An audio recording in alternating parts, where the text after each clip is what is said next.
Let me compliment you, Manish ji, for conceiving and hosting this brilliant Namo dialogue series, and thank you for inviting me. You know, as politicians, we get invited to dozens of speaking events, whether we know the subject or not. But, but nevertheless, I'm honored to be here, particularly because I am the co-panelist with two very, very distinguished Ma'am Puri and Mr. Vijay. It's an honor to be in this. And ma'am, thank you for that very, very insightful coverage of the topic. You know, as a grassroots politician and as someone who has been in the thick of Indian politics for the last 13 years, I stand here to proclaim that India is indeed undergoing a democratic renaissance and an awakening or a reawakening of sort rather. And I'll argue and justify why it is so based on four major pillars, what I'll call democracy as a civilizational legacy. Ma'am has already covered all these pillars, but I'll briefly touch on them again. Democracy as a decentralization, democracy as development, and democracy as a powerful tool for developed India, Viksit Bharat by 2047, which is the goal of all of us. The common understanding before us is that democracy is about numbers, about participation, about pluralism. Yes, indeed they are, and a lot has been already spoken to about it by ma'am. Every 5 years we get together to elect our government, and I'll give the example of the 2024 Lok Sabha elections. About 1 billion, that is 100 crore voters registered, of which 650 million, that is 65 crore voters exercised their franchise. 1.5 crore polling officials, that is 15 million for those of us who are not Indians. 15 million 15 million polling officials and security personnel were involved in this mammoth exercise. 10 lakh, that is 1 million polling stations, and 55 lakhs, that is 5.5 million EVM machines. It's a miracle, man. You call it a miracle? It's indeed a miracle. Very impressive numbers. It's the largest democratic exercise in the history of mankind. It's a scale which is unmatched and probably will never be matched in the history. But the elections in India or democracy in India is more than just political contest. And I belong to a political party, so I'll try my best not to make my reflections political. But our democracy is a referendum of India's identity as a secular and pluralistic republic. From Gram Panchayats to Parliament, from grassroots activism to national discourse, our democracy has been thriving at multiple levels, and not since 1947, for thousands of years, for millennia now. I would rather argue that Indian democracy and its renaissance can be more profoundly understood not by these impressive numbers, which are impressive, but from four interconnected perspectives and lenses, what I called the 4 Ds of democracy. Democracy as dharma, or a civilizational legacy. Ma'am referred to the Sabha and Samiti of the Rig Vedas, you referred to the Buddhist Shanghas, you referred to Mahajanpadas, the village councils, referred to in Arthashastra. Our democratic values are woven into our scriptures and our social fabric. And as Prime Minister Modi ji so eloquently said, democracy is our commitment. It is our great legacy. A legacy we simply cannot compromise. Democracy is in our DNA. Democracy is in our DNA. Our ancient wisdom continues to guide our modern journey. From the Rig Veda comes the central idea, Bahujana Sukhaya, Bahujana Hitayasa, for the happiness of the many, for the welfare of the many. This is the mandate of Indian democracy.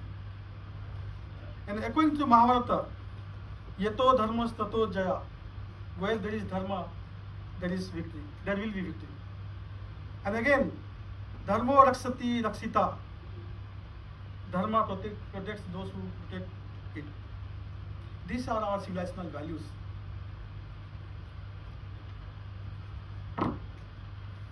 This is the moral compass of Bharat for millennia.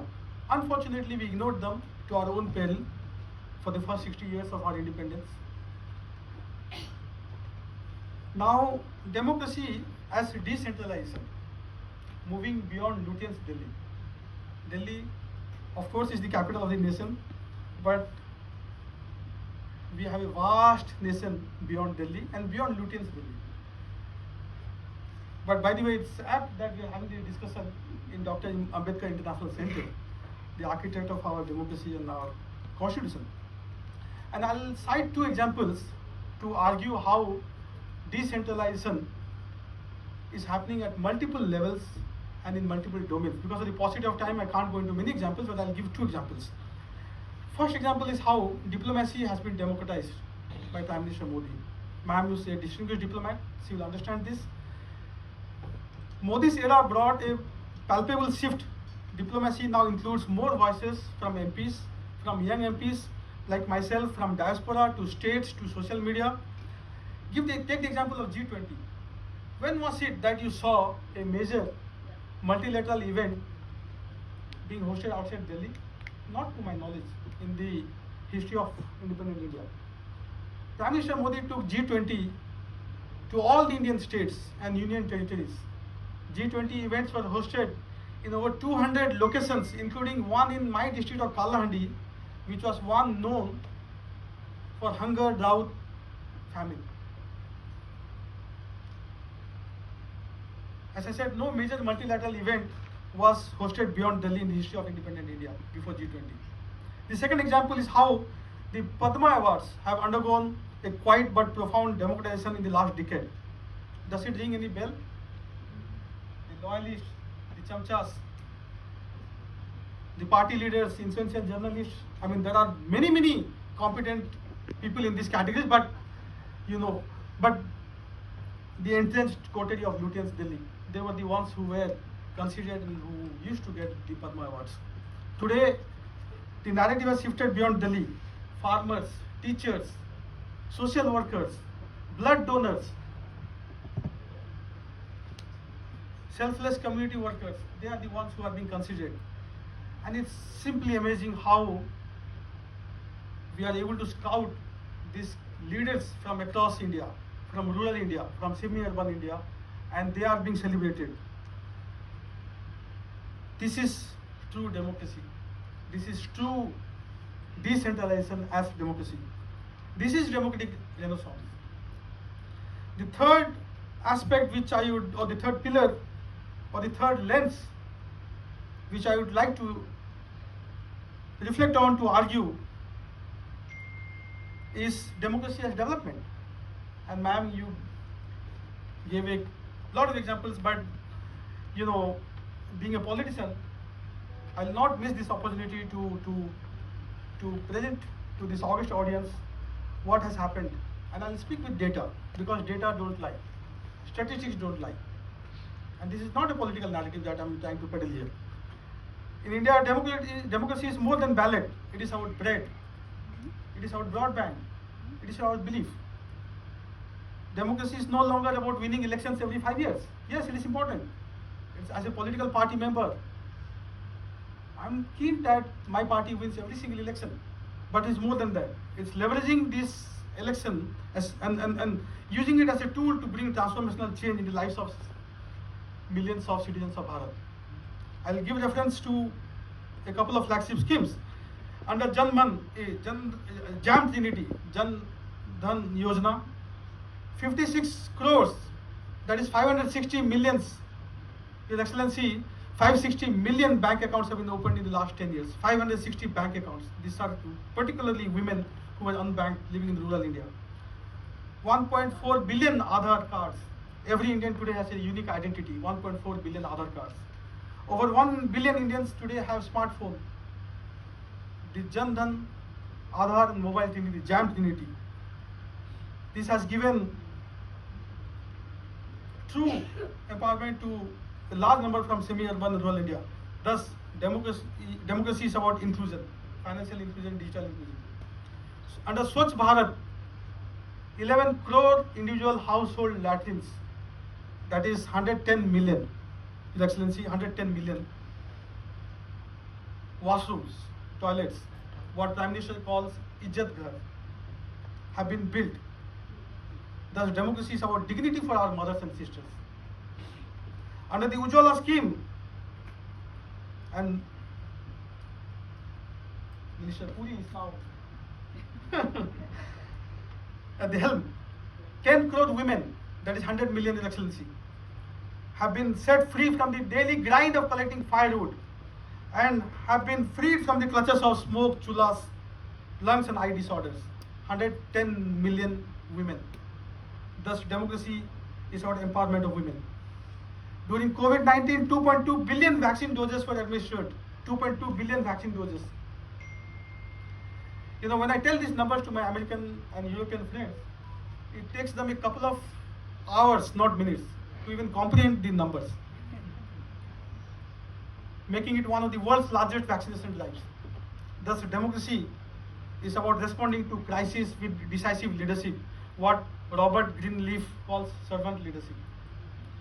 Under Ayushman Bharat, about 37 crores, that is 370 million Indians are benefiting. Number of All India Institute of Medical Science AIMS have been tripled. 2045 medical colleges are in operation in the country today. Thus, democracy is about concern for the well-being and health needs of our citizens. DPI, Digital Public Infrastructure, ma'am, you mentioned about UPI. Please hazard a guess how many UPI transactions were made last month in India, in the month of August? Any guess? And I'll give a surprise gift to the correct answer. How many UPI transactions we had in the month of August in India? Just a guess. Don't Google it now. 10 billion. 20 billion, yes. 20 billion. I owe you a gift. 20 billion UPI transactions in a single month in a country.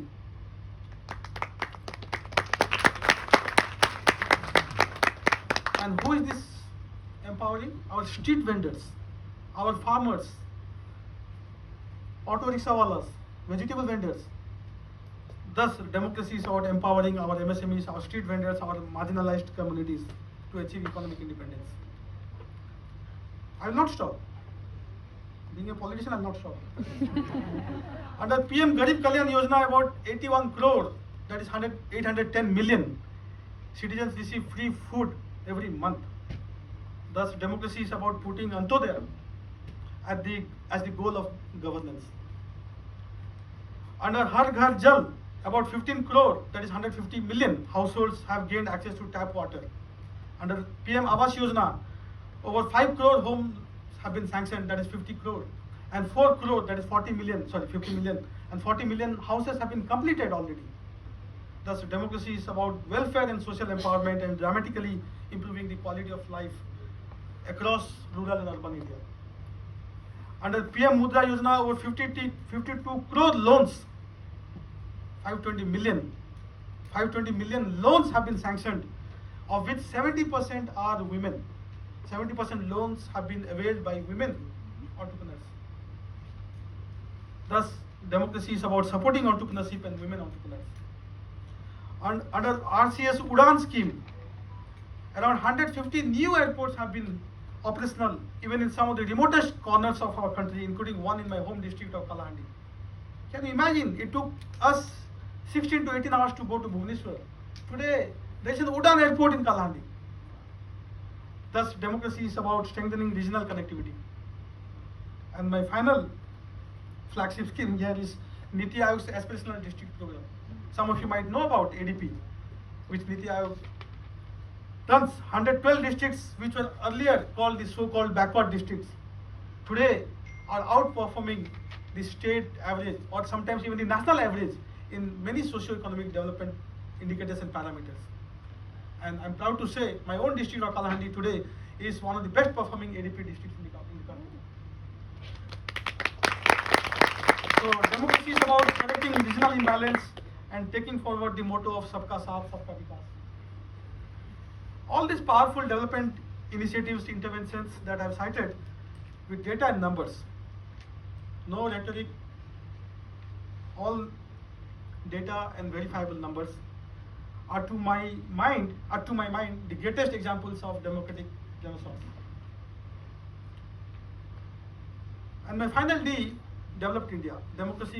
How democracy can be an essential tool kit for developed India, Viksit Bharat. I will call this Nava Bharat, not trying to copy your Manish, from Namo Bharat to Nava Bharat. Prime Minister loves acronym. New, aspirational, vibrant and awakening of Bharat. This is the acronym of our Renaissance.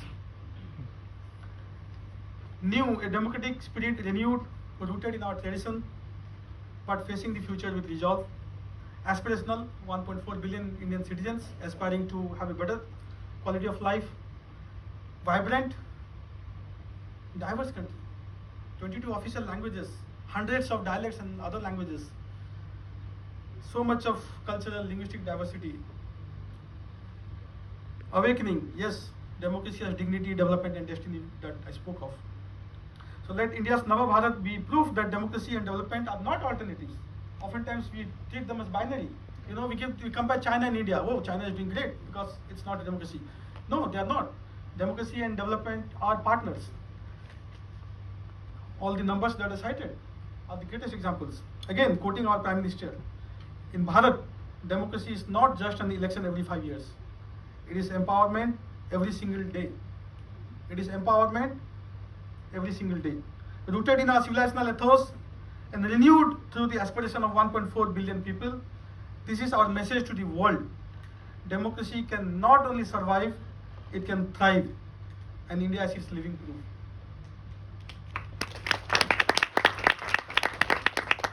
Both Manish ji and Ma'am Puri, they spoke of some global narratives and indices such as the Economic Intelligence Unit, Democracy Index, Freedom House, VDEM. They make unverified, oftentimes erroneous claims of democratic erosion and they question our democratic trajectory. Afghanistan, Pakistan having better media freedom apparently as per these indices than India. I was in Bhutan. I'll give you a personal example. I was in Bhutan last October, and Bhutan also has a very low rank in the media freedom index. And I asked my Bhutanese friends, why is it so? Because Bhutan, it's fairly, they have a very, very vibrant media, and they said one of the criteria to be ranked higher in that index is to be able to criticize your king. Because you don't criticize your king, and they say we are happy with our king, why should we criticize unnecessarily? No, you should criticize your king. Because you don't, you have a lower index. And people are saying, Bhutanese are saying, we are extremely happy. We have no reason to complain. But that's the state of affairs. But more dangerous than these external narratives and indices are voices within our own country, who are hell-bent on discrediting our democratic achievements while ignoring, please, I will repeat, while ignoring their own misdeeds over decades. And I'll be failing in my duty in a discussion like this if I don't call out some of these misdeeds. Starting from the first amendment in 1951. Guess what was the amendment about? Land reforms. The constitutional amendment. Land reforms. No, curbing the freedom of press. In 1951, who was the Prime Minister? Not even an elected Prime Minister. Just 2 years after we adopted the Constitution, the so-called torchbearer of liberalism and democracy amended the Constitution. Why? Because the media he perceived the media to be unfriendly to his government, unelected government, that too.